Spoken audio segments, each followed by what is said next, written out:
Folks, let me close with this. I know I'm not a young man. State the obvious. Well, I know.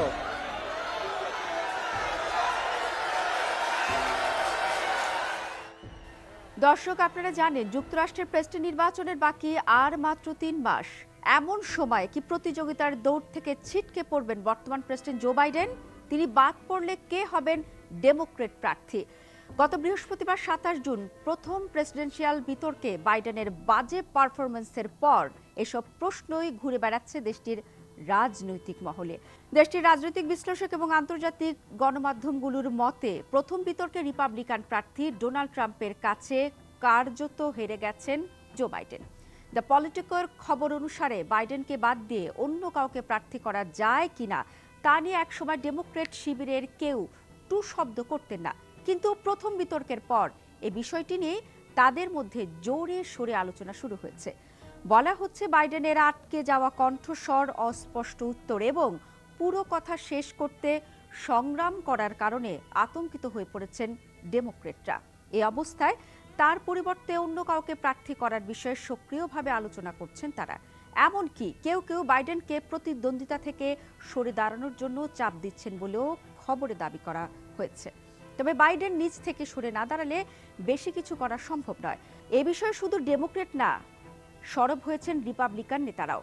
Biden শেষ পর্যন্ত প্রার্থী থাকবেন কিনা তা নিয়ে ডেমোক্রেটদের চেয়ে বেশি সরব প্রতিপক্ষ রিপাবলিকান।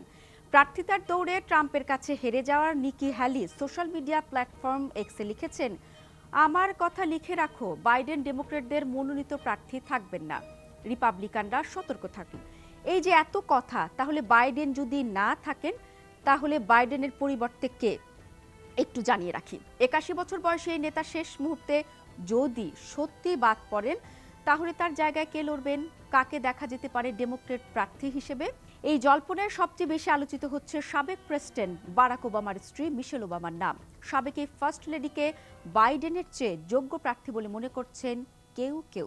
তাদের মধ্যে একজন টেক্সাসের সিনেটর টেড ক্রুজ।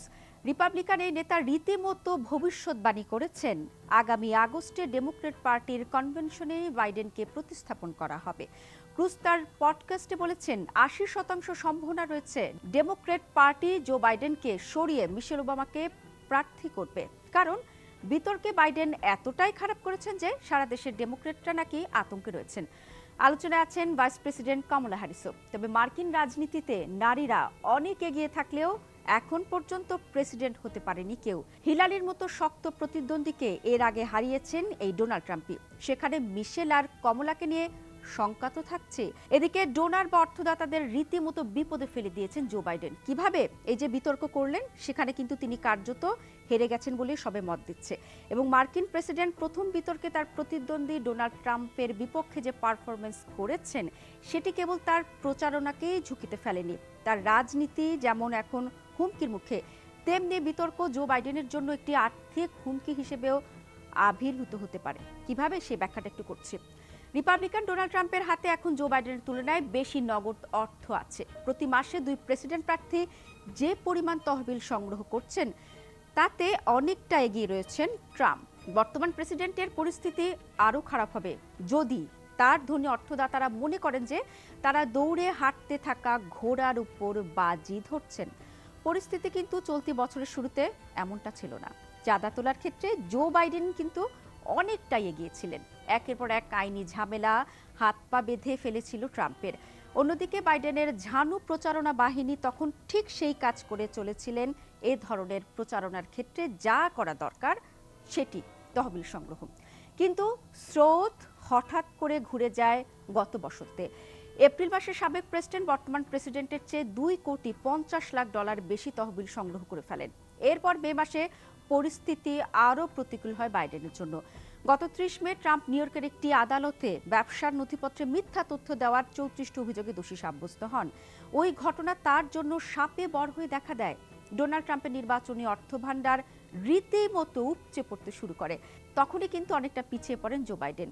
তবে বাইডেন শিবির বলছে যে বিতর্কের পর ভালো চাঁদা আসছে। ঘটনা কিন্তু তা বলছে না। এটা ঠিক যে বড় যে কোনো টেলিভিশন অনুষ্ঠানে প্রার্থীদের জন্য চাঁদা তুলতে সাহায্য করে, কারণ ছোট চাঁদাদাতারা তখন এই ব্যাপারে মনোযোগ দেন। গণমানুষের কাছ থেকে আসা চাঁদা অবশ্যই গুরুত্বপূর্ণ। একটি জিনিস জানিয়ে রাখি যে বাইডেনের তোলা 42% চাঁদা এসেছে যারা $200 কম দিয়েছেন তাদের কাছ থেকে। ট্রাম্পের ক্ষেত্রে কিন্তু এ হার 31%, মানে ট্রাম্প এক্ষেত্রে পিছিয়ে আছেন। সামনের মাসগুলোতে যদি সাবেক প্রেসিডেন্ট চাঁদা তোলার ক্ষেত্রে বর্তমান প্রেসিডেন্টের তুলনায় এগিয়ে থাকেন, তাহলে ডেমোক্র্যাটদের কাছে এটি হবে একটি ইঙ্গিত যে জো বাইডেনের প্রার্থিতা বড় ধরনের সংকটের মধ্যে রয়েছে। এবং যেমনটি আমরা বারবার বলছিলাম যে জো বাইডেন কার্যত প্রেসিডেন্ট নির্বাচনে প্রতিদ্বন্দ্বিতা করার আগে বিতর্কে কিন্তু ট্রাম্পের কাছে হেরে বসেছেন, এবং এগুলো কিন্তু বয়স্ক ভোটার ছাড়া প্রত্যেকটি দেশের নির্বাচনে কিছু ভাসমান ভোটার থাকে, তারা কিন্তু শেষ মুহূর্তে সিদ্ধান্ত নেন কাদেরকে ভোট দিবেন। এই যে বিতর্কের কথা বলছি না, এটি দেখে এই ভাসমান ভোটারগুলো সিদ্ধান্ত নেবেন তারা শেষ পর্যন্ত বাইডেন বা ট্রাম্প কাকে বেছে নেবেন। এবং দিন শেষে কিন্তু এই ভাসমান ভোটাররাই নির্বাচনের ফলাফল বদলে দিতে গুরুত্বপূর্ণ ভূমিকা পালন করে। তাই একটি বিতর্কে বাইডেন হেরে গেছেন বলেই মনে করা হচ্ছে, তাই বাকি দুটিতে তাকে কিন্তু ভালো প্রস্তুতি নিতে হবে।